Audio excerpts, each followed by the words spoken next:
Welcome. The purpose of this session is to get you acquainted with the tuning of the bass guitar. I'm going to show with you and discuss some different methods that you can use to ensure that when you play your bass, it's perfectly in tune. To start with though, I'm just going to quickly demystify something that always seems to trip up anybody new to the instrument. During these sessions, I'll be showing and guiding you through a number of exercises, and on occasion I might ask you to go up a string. Now, this simple direction has an uncanny ability to confuse a lot of players, so let's just put the record straight now about what this actually means. Okay, the going up part refers to the pitch and not the physical height of the string. For example, if we were playing something on the A string and wanted to go up a string, we'd simply move the sequence and play it on the D string like this. We've moved up in pitch of string and not the physical height of the string. Right then, on to the tuning. Now, I can't begin to stress to you the importance of being able to tune a bass properly. Bad tuning can make even the greatest player in the world sound terrible, and for those of you just starting to play the instrument, it's something that you'll need to work on and get confident with. But look at it this way. You might not be able to play very well at the moment, but I assure you that if you can tune your bass quickly and accurately, then you'll definitely show other more experienced players that you mean business, and at least you know what you're doing. On a typical 4-string bass, the pitches of the open strings from lowest to highest are the notes E, A, D, and G. Now, obviously you could just use an electronic tuner to make sure that every string is tuned properly, but watching a dial or listening for that beep to tell you that something's in tune doesn't really help you develop some of the fundamental skills that you'll need as a musician. For example, here's the note of my E string, and as you can see, I've tuned it by referencing its pitch through my tuner. Listen and look at how adjusting the tension in my string by using the corresponding tuning peg is changing the pitch. Now, when the pitch of a note is slightly under where we want it, we refer to this as being flat. And when the pitch of the note is slightly over its target, we refer to this as being sharp. Identifying whether a note is flat or sharp is such a big step in developing your musical ear, and of course is extremely important if we want to perhaps tune the bass to another instrument when we don't have the ability or luxury of using an electronic tuner. So, here's a way that you can use to tune your bass whilst also training your important musical ear. It's something that we call the 5-fret method. Here's the note of an E played on a piano. And I'd like both of us to tune our low E strings to this pitch. When tuning any string on the bass, I think that it's always easier to tune up to your target note. Tuning up to a note ensures that you're always increasing the tension in the string, and this in turn reduces the likelihood of it slipping on the tuning peg, losing tension and eventually going flat.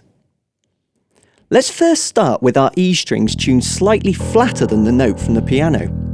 Remember that this is as much about exercising and training your musical ear to hear the pitch as it is about the tuning of the note. Aim to get your E string to sound like mine, and hear how it sounds flat to the note from the piano. You know, we can distinctly hear the two different notes. Okay, slowly turn the tuning peg to increase the tension in the E string. Our goal is to tune the string up to the same note as the piano. As you do this, really listen to the sound of your bass against the note from the piano.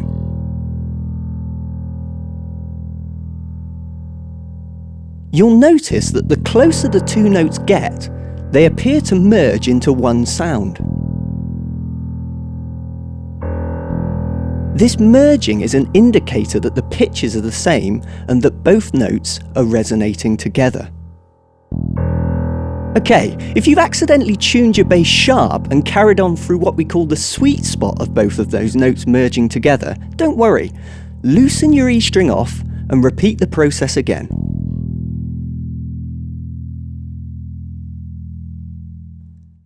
The beauty of the 5-fret method is that we can now tune the remaining strings on the bass using the E string that we've now successfully tuned to pitch by ear. Hopefully, by now we understand that the fingerboard is divided into frets, and for every fret we go up, the pitch goes up by a semitone. Now, if we go up 5 frets on the E string and look at the note values as we go up in pitch, you'll soon begin to see how this method works. I've put a shot up of the piano keyboard so you can see where the frets and notes on your bass correspond to those on a piano. So, we start on the open string E, and going up fret by fret, we have the notes of F, F sharp, G, G sharp, and next we have the note of A. It's this note on fret 5 that we can use as a reference to tune the next string up, which also happens to be an A. Now you can see why we call it the 5-fret method. By playing the A on fret 5, we can now tune up the open A string by ear to match this pitch, getting the open string to be perfectly in tune. To do this, just use the same approach as we've used to tune the E string previously. Start with the open A string just slightly flat to the pitch of the fretted note and tune the open string up until both notes merge and sound identical.